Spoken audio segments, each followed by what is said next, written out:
want y'all to welcome to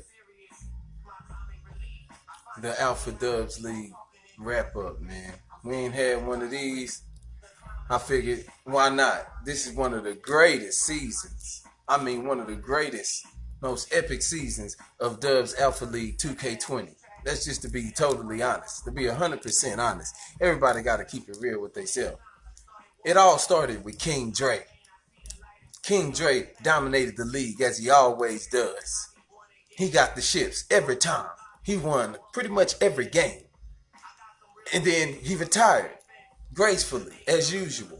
And for the first time, people like Aubrey, people like Showtime Mello, people like 205 Rah Rah, people like Ashot and Dubs Jackson and Trap.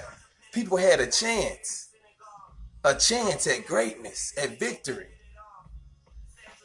Now let's just wrap things up. I'm only going to speak about the last four teams because at this time, because it's too much to cover. But it's some great things. I even took some notes and everything just to make sure I tapped in on a lot of different things.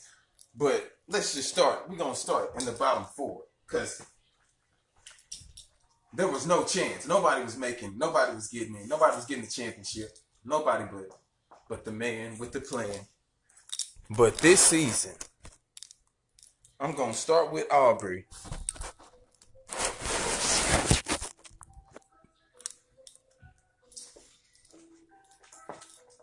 Team Blackout.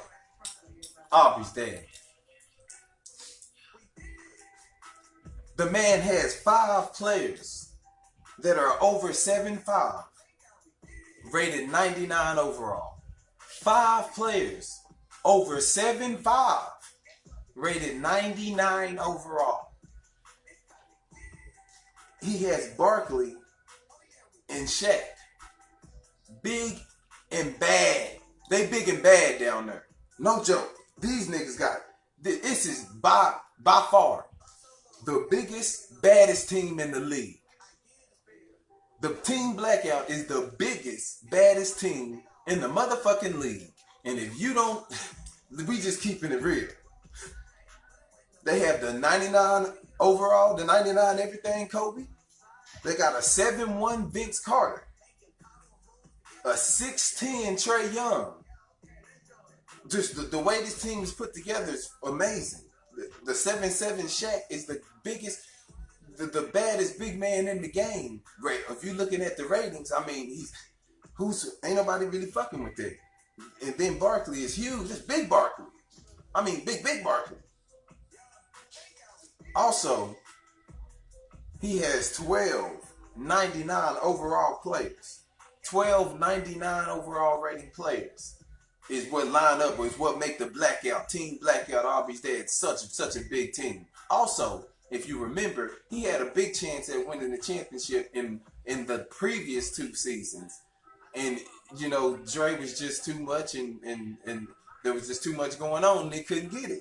And this is his chance. When the season started, he was the early favorite. When this season first started, everybody was pretty much saying, shit, I guess it's whoever can beat Aubrey or something, or it looked like Aubrey gonna get it. Aubrey was the favorite. So you gotta keep that in mind going into these games. Also, I mean, I don't know what else there is to say about him. He has even a whole bunch of more players that's just ridiculous. You should go check out Team Blackout. That's a winning organization over there. And I don't think there's many people that want it more than he does. He feels like he's been the champ. He feels like he should have had it. He's one of the 3 people that feel like they should have been the champion. And 2 of the other ones are in this same category. So let's move on. Let's talk about Rah Rah 205. The Globetrotters. Amazing basketball team. Let's just say that first and foremost. We got to tip our hat to a great organization. And the Globetrotters, that's a team that feels like they should have been one. And people can agree that the way they're playing this year, they're looking like I'm just going to say, for me, that's my pick to win it all. You know, just off skill set and just everything alone. That's my pick if I don't win. But that's a whole nother thing. 205's team is a defensive powerhouse. The Globetrotters' defense is just It's just in your face. They not gonna allow you to do a motherfucking thing. It's over with in there. When you go up to the basket, it feels like even if he ain't guarding you, it's like it's a force field or something. It's just pushing on your dude. You just gonna miss the shot anyway. These niggas scare the shit up out you, and they taking cookies all day. A bunch of cookie monsters on Team Globetrotter. Now, also, in my personal opinion, the best stick work in the East. He got the best stick. He the best on them sticks in the motherfucking East. I'm just saying, he is. That's why he dominates over there. Ain't nobody fucking with 205 on them sticks. I got that down. Now, also,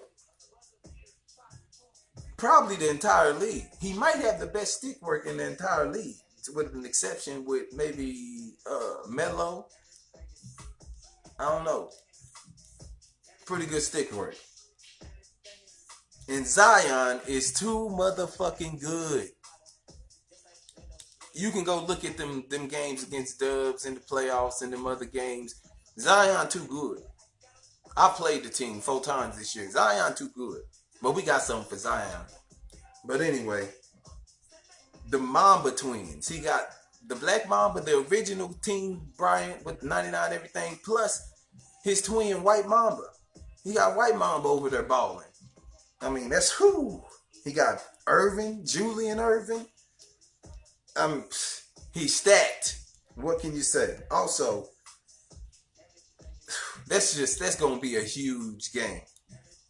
He came a long way. He done been screaming that he the best for a long time. And this is his chance to prove it. He said it's in the basket. He said it's in the basket. Now we're going to move on to Showtime Melo. Showtime started 0-11. Let's just go there. He feel like he was the champ before the season started. He started 0-11. But I quote, he said he was 0-11 because niggas wasn't accepting invites. That's just the rumors. In the rumor mill, niggas wouldn't accept invites, so he said fuck it. Nobody sent him an invite, and then he got 11 losses. Because of that, he felt played. He felt played by the league that he got to keep these 11 losses. And he vowed he was going to beat the shits up by any and every motherfucking body that he got a sim win on him because they didn't want to play. He said this is his retirement year. It's his farewell tour. This nigga said he on his farewell tour. And they are not going to take any losses. They're going to win the championship, hands down. Now, this is where it gets crazy. Him and the team he plays, they're beefing because Showtime Melo claims Fulbright wouldn't play him, and they haven't played this season. And because he wanted to play, and Fulbright was obviously not trying to play because it wasn't time to play that game. That's just what I heard. And he took the loss, and he refused to play it unless Fulbright agreed to play the other game. So they never played. So this is huge, and he thought he would never see him again. He told him he was garbage. He told him he wouldn't even make the playoffs, and if he do, he ain't gonna make it nowhere anyway. And if he do, he gonna beat his ass. Lo and behold, who is he playing in the motherfucking semis? Motherfucking Arkansas City Avengers. That's who he's playing. Showtime Melo has been a little shaky in the playoffs, unlike some of the other teams. He seems to have took a loss in each category or in each round, but it seems that he's given away that one game. It's like he wants to play all 3. It don't make sense to everybody, but I think that he's probably just wanting to play all 3 of these games. I'm thinking he's getting as many games in as he can because it's just practice to him. That's just some things that's up in the air. Maybe Melo's just practicing because the way he did Wayne Williams last night in that last game seemed like maybe he's just been practicing. But we're going to find out when he matches up with the hottest team in the league right now. They just simply are. This team started from a year ago.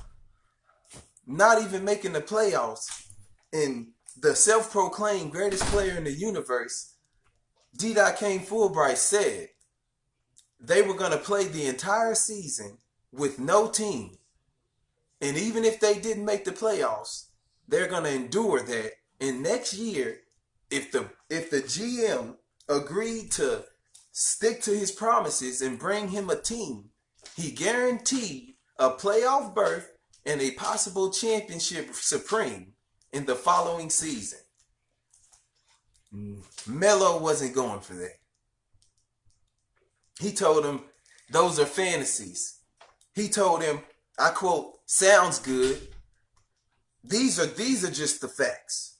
These two are not friends on the basketball court right now. Not friends.